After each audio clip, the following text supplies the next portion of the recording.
मोर प्रिय शिशु वैज्ञानिक गण मु कमल प्रधान। आज आम 10म श्रेणीर भौतिक विज्ञान विषयर प्रथम अध्याय रासायनिक प्रतिक्रिया और रासायनिक समीकरण विषय पढ़ा।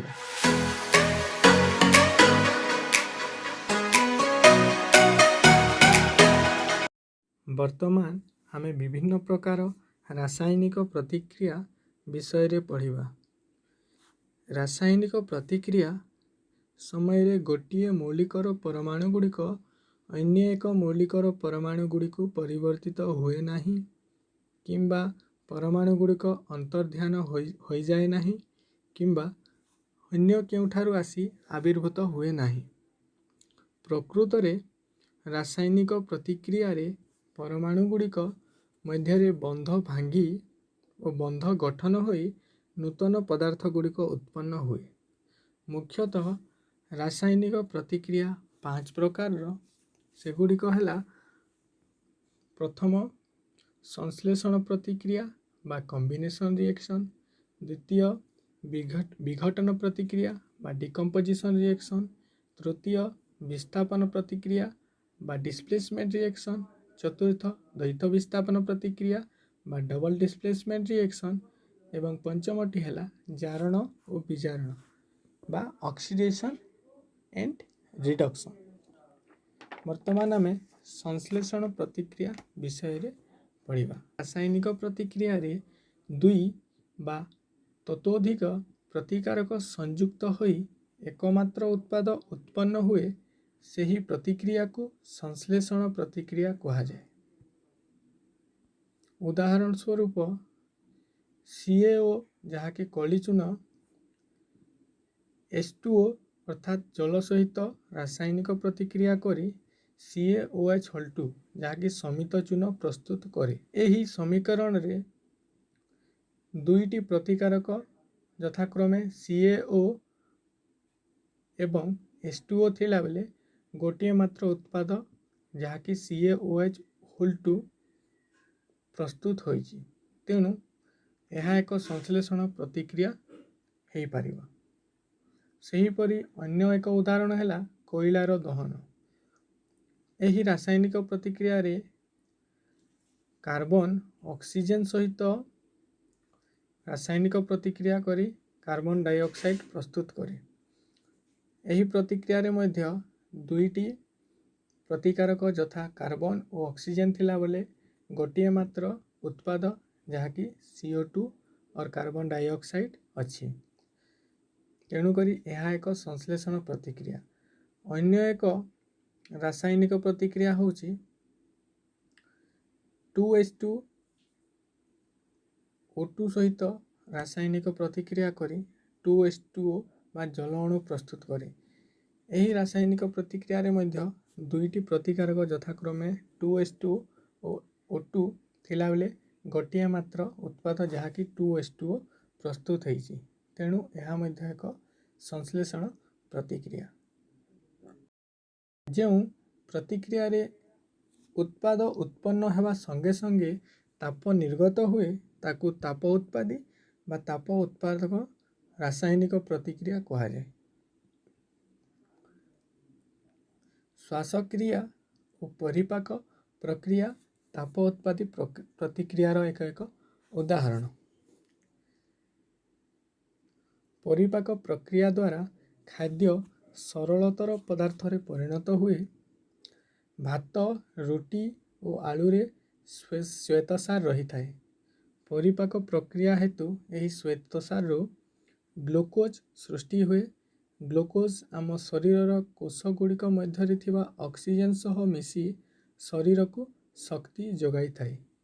यही प्रतिक्रियार एक स्वतंत्र नाम होउछि श्वसन प्रक्रिया बा रेस्पिरेशन।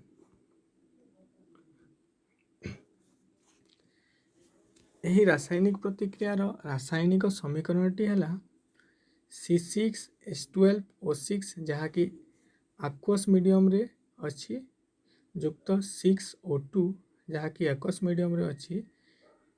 रासायनिक प्रतिक्रिया घटी 6CO2 जहाँकि एकस मीडियम रे रही युक्त 6H2O जहाँकि तरल और लिक्विड मीडियम रे अच्छी युक्त शक्ति उत्पन्न करे। उद्भिद द्रव्यर विघटन घटी खत रे परिणत हेबा मध्य एक ताप उत्पादी प्रतिक्रियार उदाहरण। सेहीपरि जो रासायनिक प्रतिक्रिया हेबा पाई ताप दरकार हुए ताकू ताप शोषी रासायनिक प्रतिक्रिया कहा जाए। वर्तमान आमे द्वितीय प्रकारर रासायनिक प्रतिक्रिया जहाँकि विघटन प्रतिक्रिया बा डिकम्पोजिशन रिएक्शन विषय रे पढ़िबा। जो रासायनिक प्रतिक्रिया रे गोटिए मात्र प्रतिकारक विघटित होई दुई बा दुईरु अधिक सरलतर उत्पाद सृष्टि होइथाए सही रासायनिक प्रतिक्रिया को विघटन बा डिकम्पोजिशन रिएक्शन कहा जाए। एही रासायनिक प्रतिक्रिया रे गोटिए मात्र प्रतिकारक थिला बेले दुई बा दुईरु अधिक उत्पाद रही थाए। उदाहरण स्वरूप फेरस सल्फेट स्फटिक उत्तप्त हेले यह जल हराई थाए एवं स्फटिक गुड़िकर रंग बदली जाए। तापरे यह फेरिक ऑक्साइड जहाँकि Fe2O3 सल्फर डाइऑक्साइड SO2 एवं सल्फर ट्राइऑक्साइड SO3 को विघटित हुए। SO2 और SO3 गैस होइतिबा बेले फेरिक ऑक्साइड एक कठिन पदार्थ। ताप प्रयोग हेतु कैल्शियम कार्बोनेट रो कैल्शियम ऑक्साइड और कार्बन डाइऑक्साइड को विघटन एक गुरुत्वपूर्ण विघटन प्रतिक्रिया। यह विभिन्न शिल्प रे प्रयोग करा जाई थाए। कैल्शियम ऑक्साइड को चून किंबा कली चून कहती। यार व्यवहार बहुल रही। तन्मध्यरु सीमेंट उत्पादन रे व्यवहार गोटिए। ताप प्रयोग द्वारा घटुवा विघटन प्रतिक्रिया को तापीय विघटन बा थर्माल डिकम्पोजिशन कहती। विघटन प्रतिक्रिया गुड़िक प्रतिकारक गुड़िकर विघटन पाई ताप आलोक किंबा विद्युत शक्ति आवश्यक करथांती। जो सबु प्रतिक्रिया रे शक्ति शोषित होता है सेगुड़ी को ताप शोषी बा तापग्राही रासायनिक प्रतिक्रिया और एंडोथर्मिक केमिकल रिएक्शन कहा जाए। उदाहरण स्वरूप सिल्वर क्लोराइड AgCl विघटन हेबा पाई सूर्यालोक आवश्यक करिथाए एवं सूर्यालोक उपस्थिति रे एही सिल्वर क्लोराइड AgCl विघटित होई सिल्वर एवं क्लोरीन को परिणत हुए। पर आमे तृतीय प्रकार रासायनिक प्रतिक्रिया जहाँकि विस्थापन प्रतिक्रिया बा डिस्प्लेसमेंट रिएक्शन विषय रे पढ़िबा। जो रासायनिक प्रतिक्रिया रे गोटिए मौलिक अन्य एक यौगिक थिबा मौलिक को अपसारित बा विस्थापित करिथाए सही रासायनिक प्रतिक्रिया को विस्थापन प्रतिक्रिया बा डिस्प्लेसमेंट रिएक्शन कहा जाए। जो मौलिकटी विस्थापित करे से मौलिकटी अधिक प्रतिक्रियाशील होइतिबा बेले जो मौलिकटी विस्थापित हुए बा अपसारित हुए सही मौलिकटी कम प्रतिक्रियाशील होइथाए। उदाहरण स्वरूप Fe युक्त CuSO4 प्रतिक्रिया करी FeSO4 युक्त Cu उत्पन्न करती। एही रासायनिक प्रतिक्रिया रे Fe अधिक प्रतिक्रियाशील मौलिक एवं यौगिक CuSO4 रे थिबा Cu कम प्रतिक्रियाशील मौलिक। तेणु अधिक प्रतिक्रियाशील मौलिक Fe कम प्रतिक्रियाशील मौलिक Cu को विस्थापित करी FeSO4 बा आयरन सल्फेट युक्त Cu बा कपर सृष्टि करे। ଏହି ପ୍ରକାର ପ୍ରତିକ୍ରିୟା को विस्थापन प्रतिक्रिया बा डिस्प्लेसमेंट रिएक्शन कहुए। सेहीपरि अन्य केते उदाहरण है जिंक युक्त CuSO4 gives rise to ZnSO4 युक्त Cu। यही रासायनिक प्रतिक्रिया रे जिंक जहाँकि अधिक प्रतिक्रियाशील CuSO4 जोगी करिथिबा Cu जहाँकि कम प्रतिक्रियाशील ताको विस्थापित बा अपसारित करी ZnSO4 और Cu उत्पन्न करे। सेहीपरि अन्य एक उदाहरण है Pb युक्त CuCl2 gives rise to PbCl2 plus Cu। यही रासायनिक प्रतिक्रिया रे Pb मौलिक अधिक प्रतिक्रियाशील होइथिबा हेतु CuCl2 रे थिबा Cu जहाँकि कम प्रतिक्रियाशील को विस्थापित बा अपसारित करी PbCl2 एवं कपर उत्पन्न करे। विस्थापन प्रतिक्रिया रे मौलिक आकार रे थिबा पदार्थटी अधिक प्रतिक्रियाशील होइतिला बेले यौगिक आकार रे थिबा विस्थापन प्रतिक्रिया रे जेउ धातु मौलिक आकार रे थाए ताहा अधिक प्रतिक्रियाशील होइतिला बेले जो मौलिक यौगिक अवस्था रे थाए ताहा कम प्रतिक्रियाशील होइताए। तेणु मौलिक अवस्था रे थिबा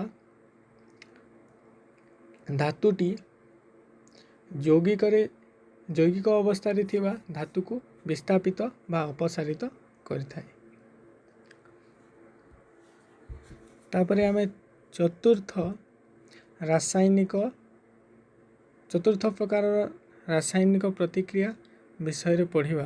तापरे आमे चतुर्थ प्रकार रासायनिक प्रतिक्रिया जहाँकि द्वैत विस्थापन प्रतिक्रिया बा डबल डिस्प्लेसमेंट रिएक्शन विषय रे पढ़िबा। जो रासायनिक प्रतिक्रिया रे प्रतिकारक दुईटी मध्य आयन विनिमय घटी थाए सही रासायनिक प्रतिक्रिया को द्वैत विस्थापन प्रतिक्रिया बा डबल डिस्प्लेसमेंट रिएक्शन कहती। उदाहरण स्वरूप Na2SO4 plus BaCl2 gives rise to BaSO4 plus 2NaCl। यही रासायनिक प्रतिक्रिया रे थिबा प्रतिकारक द्वय हेले Na2SO4 एवं BaCl2। Na2SO4 प्रतिकार करे Na बा सोडियम युक्तात्मक आयन होइथिबा बेले SO4 वियुक्तात्मक आयन अटे। सेहीपरि BaCl2 प्रतिकार करे Ba युक्तात्मक आयन होइथिबा बेले Cl2 वियुक्तात्मक आयन अटे। आमे जानिछु युक्तात्मक एवं वियुक्तात्मक आयन रो आकर्षण हुए। तेणु करी Na एक युक्तात्मक आयन एवं Cl एक वियुक्तात्मक आयन, तेणु NaCl उत्पन्न हुए। सेहीपरि Ba एक युक्तात्मक आयन एवं SO4 एक वियुक्तात्मक आयन उभयक मध्य आकर्षण घटी BaSO4 उत्पन्न हुए।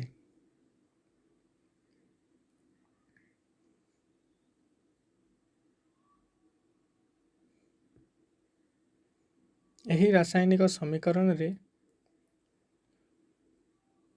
उभय युक्तात्मक एवं वियुक्तात्मक आयन रो विनिमय घटी। तेणु यह एक द्वैत विस्थापन बा डबल डिस्प्लेसमेंट रिएक्शन अटे।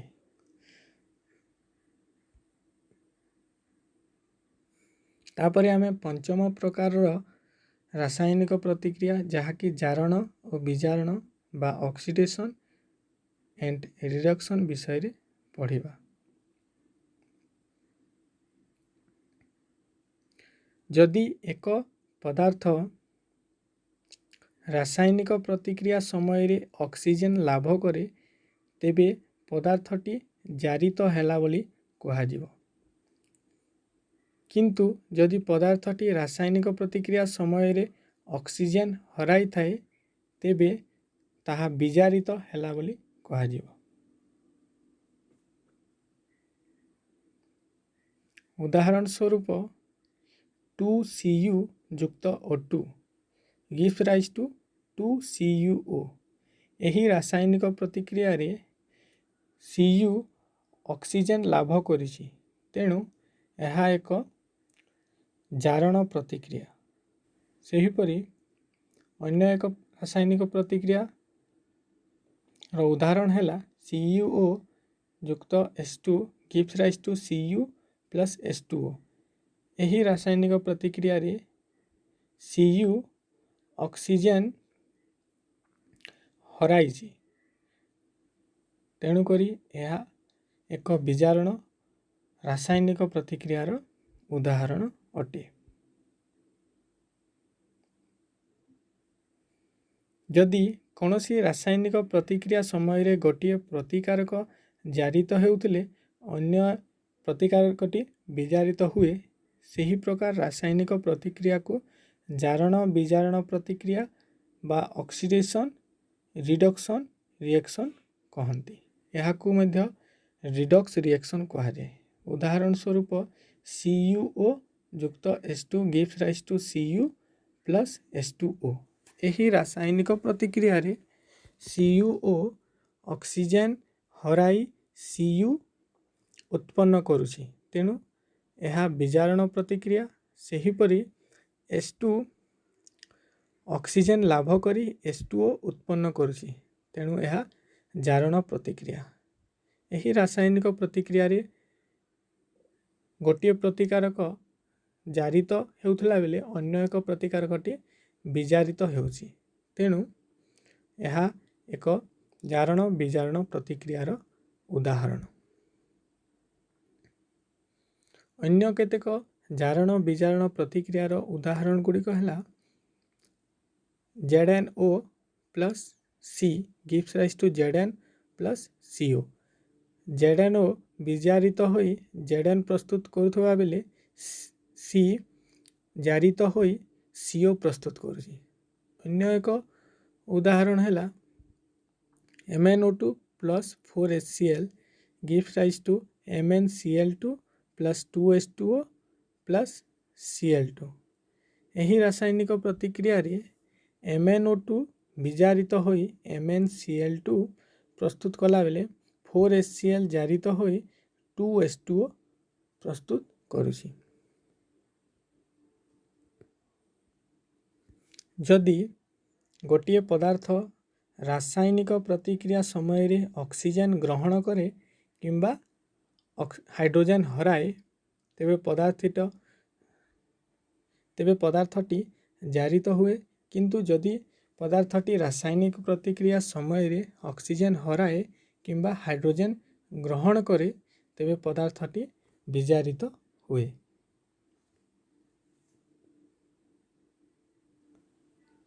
तापरे आमे दैनंदिन जीवन रे जारण प्रतिक्रियार प्रभाव पर्यवेक्षण करिवा। संख्यारण बा कोरोजन कण आमे जानिछु लौह निर्मित पदार्थ किछि समय पई बाहरे पड़ी रहिले वायु एवं जल संस्पर्श रे आसी लुहारे कलंकी लगी जाए, अर्थात कहिबाकू गले लौह निर्मित पदार्थ धीरे धीरे क्षय हो जाए। जो रासायनिक प्रतिक्रिया रे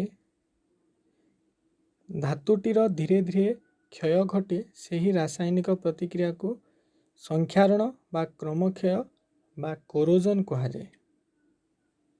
सिल्भर उपरे पड़ुथिबा कला आस्तरण और कपर उपरे पड़ुथिबा सबुज आस्तरण हेउछि संख्यारणर उदाहरण। संख्यारण हेतु मोटर गाड़ी, पोल, लुहाबाड़, जहाज एवं धातु निर्मित समस्त वस्तु, विशेषकर लौह निर्मित वस्तु गुड़िकर क्षय घटी थाए। लुहार संख्यारण एक गुरुतर समस्या ନଷ୍ଟ ହୋଇଯାଇଥିବା ଲୁହା ଜିନିଷ ଗୁଡ଼ିକୁ ବଦଳାଇବା ପାଇଁ ପ୍ରତିବର୍ଷ ପ୍ରଚୁର ଅର୍ଥ ବ୍ୟୟ ହେଉଛି। ତାପରେ ଆମେ ସଢ଼ା ଅବସ୍ଥା ବା ରେନ୍ସିଡିଟି ବିଷୟରେ ପଢ଼ିବା। ତମେ ଦେଖିଥିବ ବହୁତ ଦିନ ଧରି ରହିଯାଇଥିବା ଚର୍ବି ବା ତେଳ ବାୟୁ ସଂସ୍ପର୍ଶରେ ଆସି ଜାରିତ ହୋଇଯାଏ, ଫଳରେ ତାର ଗନ୍ଧ ଓ ସ୍ୱାଦ ବଦଳିଯାଏ। ତହିଁରୁ ରହଣିଆ ଗନ୍ଧ ବାହାରୁଛି ବୋଲି ଆମେ କହୁ। ଯେଉଁ ପଦାର୍ଥ ଜାରଣକୁ ନିରୋଧ କରେ ତାକୁ ପ୍ରତିଜାରକ ବା ଆଣ୍ଟିଅକ୍ସିଡେଣ୍ଟ କହନ୍ତି। ଖାଦ୍ୟ ସାମଗ୍ରୀରେ ସାଧାରଣତଃ ପ୍ରତିକାରକକୁ ମିଶାଇ ସେଗୁଡ଼ିକୁ ବହୁତ ଦିନ ପର୍ଯ୍ୟନ୍ତ ସଂରକ୍ଷଣ କରାଯାଏ। ବାୟୁରୋଧୀ ପାତ୍ର ବା ଏୟାର ଟାଇଟ୍ କଣ୍ଟେନରରେ ଖାଦ୍ୟ ପଦାର୍ଥ ରଖିଲେ ଜାରଣ ପ୍ରକ୍ରିୟା ମଧ୍ୟ ମନ୍ଥର ହୁଏ, ଫଳରେ ସେଗୁଡ଼ିକର ସଂରକ୍ଷଣ ସହଜ ହୁଏ। ବର୍ତ୍ତମାନ ମୁଁ ଅଧିକ ପ୍ରତିକ୍ରିୟାଶୀଳ ମୌଳିକରୁ କମ୍ ପ୍ରତିକ୍ରିୟାଶୀଳ ମୌଳିକର କ୍ରମ ବିଷୟରେ କହିଦେଉଛି। ସବୁଠାରୁ ଅଧିକ ପ୍ରତିକ୍ରିୟାଶୀଳ ମୌଳିକ ହେଉଛି ପଟାସିୟମ୍, ତାର ସଂକେତ K, ତାଠୁ କମ୍ ସୋଡ଼ିୟମ୍, ତାର ସଂକେତ Na, ତାଠାରୁ କମ୍ କ୍ୟାଲସିୟମ୍ ଏବଂ ତାର ସଂକେତ Ca, ତାଠାରୁ କମ୍ ମ୍ୟାଗ୍ନେସିୟମ୍ ଏବଂ ତାର ସଂକେତ Mg, ତାଠାରୁ କମ୍ ଆଲୁମିନିୟମ୍ ଏବଂ ତାର ସଂକେତ Al, ତାଠାରୁ କମ୍ କାର୍ବନ୍ ଏବଂ ତାର ସଂକେତ C, ତାଠାରୁ କମ୍ ଜିଙ୍କ୍ ଏବଂ ତାର ସଂକେତ Zn, ତାଠାରୁ କମ୍ ପ୍ରତିକ୍ରିୟାଶୀଳ ମୌଳିକ ଆଇରନ୍ ଏବଂ ତାର ସଂକେତ Fe, ତାଠାରୁ କମ୍ ଟିନ୍ ଏବଂ ତାର ସଂକେତ Sn, ତାଠାରୁ କମ୍ ଲିଡ୍ ଏବଂ ତାର ସଂକେତ Pb, ତାଠାରୁ କମ୍ ପ୍ରତିକ୍ରିୟାଶୀଳ ମୌଳିକ ହାଇଡ୍ରୋଜେନ୍ ଏବଂ ତାର ସଂକେତ H, ତାଠାରୁ କମ୍ ପ୍ରତିକ୍ରିୟାଶୀଳ ମୌଳିକ କପର୍ ଏବଂ ତାର ସଂକେତ Cu, ତାଠାରୁ କମ୍ ପ୍ରତିକ୍ରିୟାଶୀଳ ମୌଳିକ ସିଲଭର, ତାର ସଂକେତ Ag, ତାଠାରୁ କମ୍ ଗୋଲ୍ଡ, ତାର ସଂକେତ Au ଏବଂ ସବୁଠାରୁ କମ୍ ପ୍ରତିକ୍ରିୟାଶୀଳ ମୌଳିକ ହେଉଛି ପ୍ଲାଟିନମ୍ ଏବଂ ତାର ସଂକେତ Pt।